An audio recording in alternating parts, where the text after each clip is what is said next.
Welcome back to Stacie's Corner. I'm Stacie, and continue the City of Bones story. Clary and Jace are in the cab, and Jace asks the cab to go down Broadway, and she said, "Why?" And he says, "Because I'm starving, and it's the best diner in Manhattan."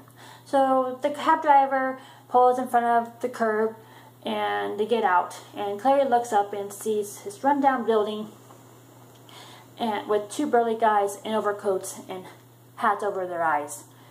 And she said, "This is it?" And he said, "Yes." And here comes Alec around the corner saying, "What's up?" And Jace says, "We're going to have breakfast." So Jace and Alec walk up to one of the burly guys, and the guy looks up, and Claire can see red skin and blue claws coming out from his hands.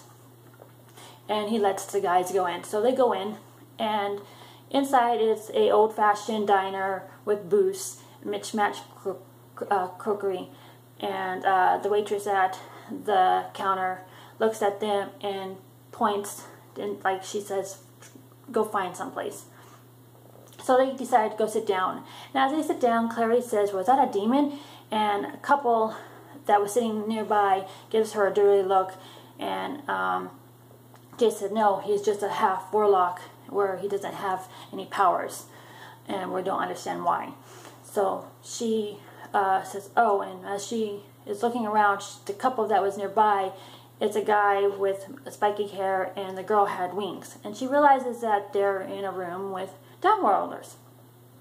And here comes Simon and Isabel, and they sit down, and Isabel was wondering, "Have you guys found anything out at the Bone City?" And Jace says, "No, the only thing we really found out was a name called Magnus Bane." And Isabel said, "It can't be a coincidence. I have something." And so she looks in her purse and pulls it out. And when she pulls it out, she pulled out a blue piece of paper. She hands it to Alex. And he looks at it, and he says it's some type of party when he hands it to Jace. And Jace looks at it, and he said, "Oh, it's a party that's going to be run by Magnus Bane, and it's tonight at midnight." And Isabel said, "Great, we're going to go to a party." And he said, "Yeah, but not really when you're going there to find out why this warlock Magnus Bane would have put a block on Clary's mind." And here comes the waitress and asks them what they want, and the boys say the original, and Clary, Simon, and Isabel get coffee, and Clary also gets some pancakes. So they finish their breakfast and head back to the Institute. So at the Institute, Simon and Isabel decide to go to the park so she could show him the fairy circle, and Jace and Alec go to the weapons room, and Clary is exhausted and she just wants to go lay down. So she goes lay down in her room, and she just can't sleep. Her mind is just going on and on about all the change events that has happened. So she thinks that she can go talk to Hodge to see if he has any more information about stuff. So she goes to the library, and at the library she sees that it's empty except the bird sleeping on his perch. And so she walks towards the desk, and she sees the book that they were looking at earlier that day, and she picks it up, and a piece of paper falls, and when she picks it up, it's actually a picture. And she's looking at the picture, and she sees a young version of her mom standing by a guy with light hair and dark eyes, and Hodge speaks and says, "That's Valentine." And it kind of startles Clary, and she said, "Oh, I'm sorry, I didn't mean to be prying." He says, "Okay, it's part of your past." And he said, "Do you see anybody else that's familiar?" And she sees a young version of Hodge, and also Luke. And Hodge also points out the Lightwoods and Michael Whalen, which is Jace's father. And he says, "Did you guys find anything out?" And she said, "No, that the only thing I know is about a name called Magnus Bane, and she asked him if they found anything out, and he said that yes, the clave is going to bring has some shadow hunters going to be coming, and she said, why aren't they not here? And he said that because the Clave is worried that Valentine is keeping a watch on the Institute, and plus they don't really trust me.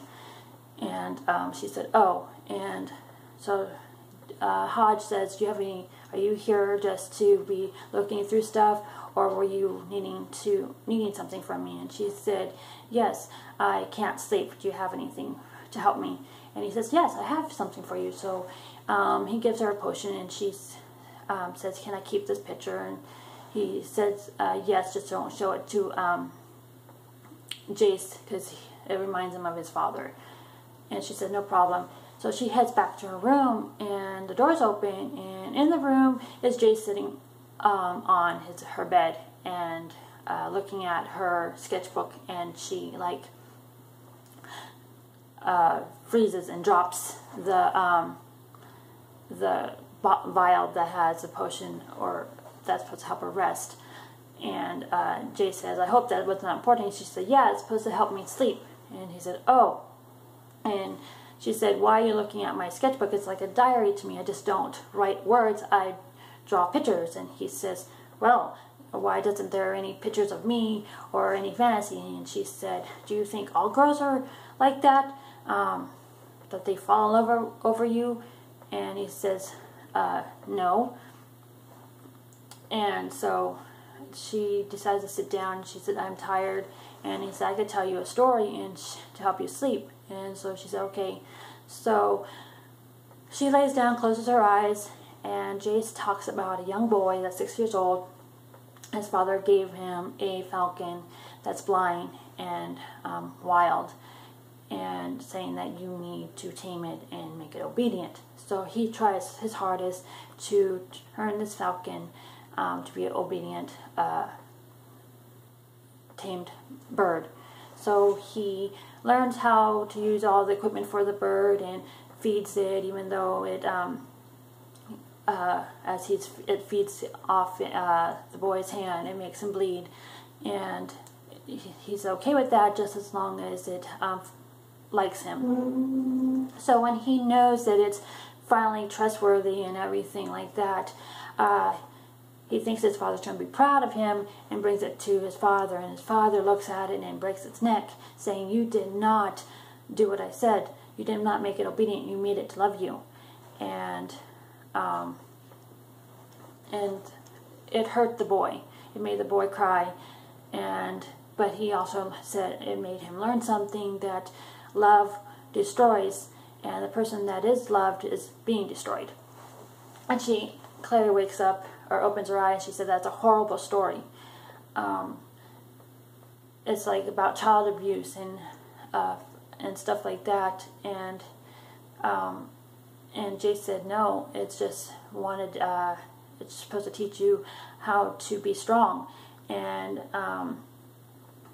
how love makes you kind of weak or something. And she says, no, it does not. It makes you strong, and you have to learn how to bend and let not to be this hard, cold thing. So she falls asleep, and she gets woken up by a person saying, wake up, Clary, and like feathery hair touching her face. And she wakes up with a start and bumps Isabel's head, because she says, ow, you just hit me. And she said, that's your fault for putting your head over my face. And she said, well, it's time to get up and get ready to go to the party. And she says, okay, let's go. And she said, you're not going to wear that. It's just casual. You don't want to go to a warlock's party in New York like that. And she said, well, I don't have anything. She said, that's okay, I have something for you. So she gives her this sleek black thing with spaghetti straps, and she said, go put this on.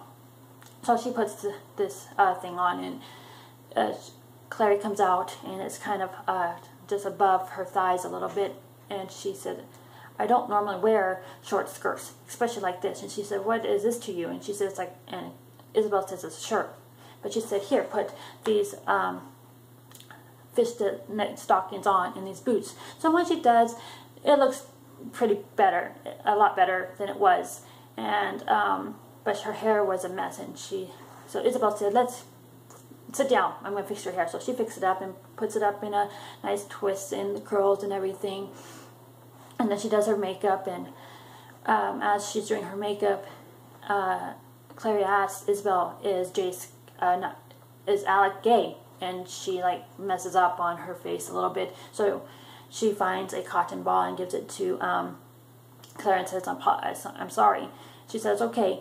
And she said, no, it's not. And she said, please keep that to yourself, especially don't tell Jace.